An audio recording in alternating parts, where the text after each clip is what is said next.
Hello everyone, welcome back to Swathi cooking and collections. ఈరోజు recipe వచ్చేసి ఎంతో టేస్టీగా ఉండే పాలకూర ఉల్లికారం అండి. ఇది అన్నంలోకి కానీ చపాతీ జొన్న రొట్టెలోకి చాలా బాగుంటుంది. మీరు కూడా ఒకసారి ట్రై చేసి చూడండి. ఎలా చేద్దామో రెసిపీ చూసేద్దాం రండి. ముందుగా ఒక మిక్సీ జార్లోకి 2 పెద్ద సైజు ఉల్లిపాయలు తీసుకున్నాను. ఇది వేసుకున్నాము.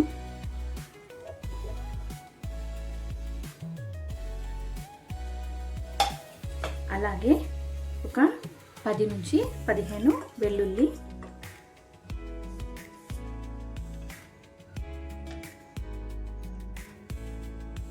ఒకటిన్నర స్పూను కారం,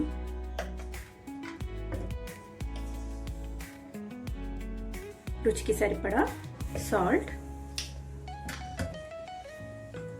కొద్దిగా పసుపు వేసుకొని దీన్నంతా కాస్త బరకగా గ్రైండ్ చేసుకోవాలి.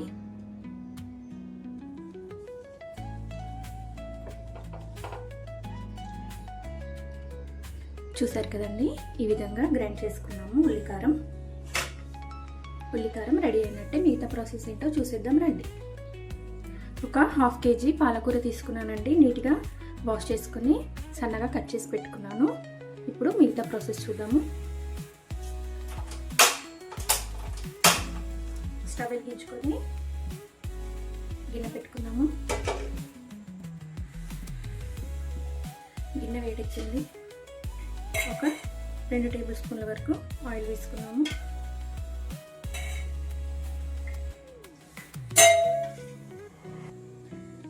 ఆయిల్ వేడైందండి. తాలింపు కోసం కొద్దిగా జీలకర్ర, కొద్దిగా ఆవాలు,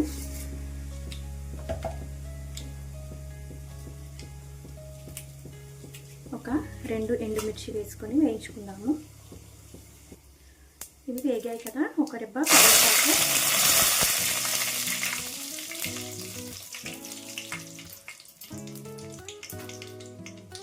అలాగే ముందుగా మిక్సీ చేసుకొని తీసుకున్నాం కదండి ఉల్లికారం, ఇదంతా వేసుకున్నాము.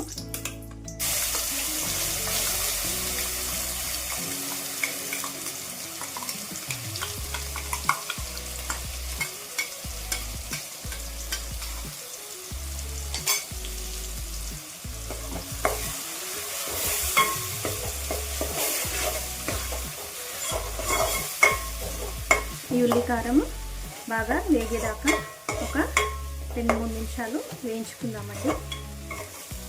ఇది బాగా వేగితేనే రుచి చాలా బాగుంటుంది.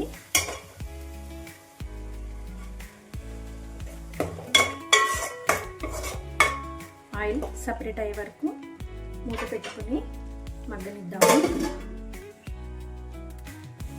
మూత తీసి చూసుకుందాము.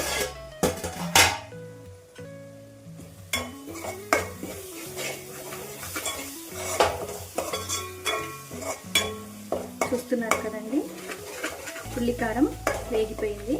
ఇప్పుడు ముందుగా వాష్ చేసి పెట్టుకున్న పాలకూరని వేసుకున్నాము.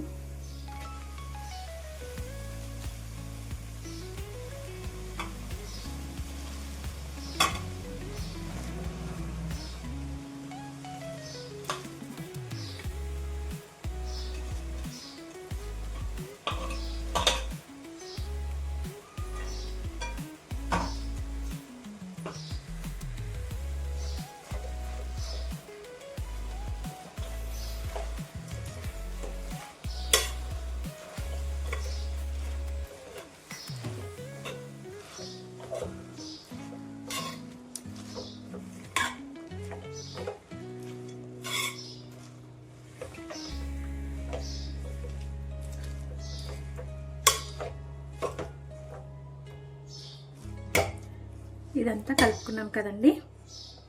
ఇప్పుడు మూత పెట్టి మధ్య మధ్యలో కలుపుతూ పాలకూర అంతా దగ్గరగా అయ్యే వరకు ఉడికించుకుందాము. ఒకసారి మూత తీసి చూసుకుందాము.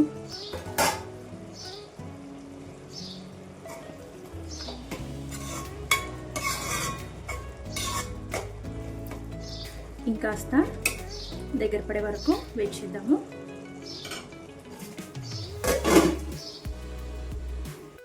ఒకసారి మూత తీసి చూసుకున్నాము. ఆల్మోస్ట్ దగ్గర పడిపోయింది. ఇప్పుడు ఒక హాఫ్ టీ స్పూన్ ధనియాల పొడి వేసుకొని కలుపుకుందామండి. ధనియాల పొడి వేయడం వల్ల టేస్ట్ ఇంకా చాలా బాగుంటుంది.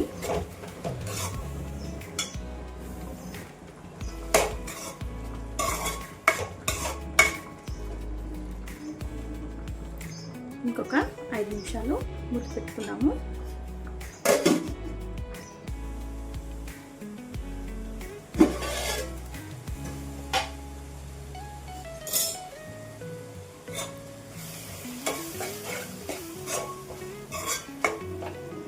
అంతే అండి, స్టవ్ ఆఫ్ చేసుకున్నాము. మన పాలకూర ఉల్లికారం రెడీ అయినట్టే. మీరు గనక నా ఛానల్ని ఫస్ట్ టైం చూసినట్లయితే లైక్ చేయండి, షేర్ చేయండి, సబ్స్క్రైబ్ చేయండి. మరిన్ని ఇలాంటి వీడియోస్ కోసం పక్కనే ఉన్న బెల్ ఐకాన్ని ప్రెస్ చేయండి. Thank you for watching.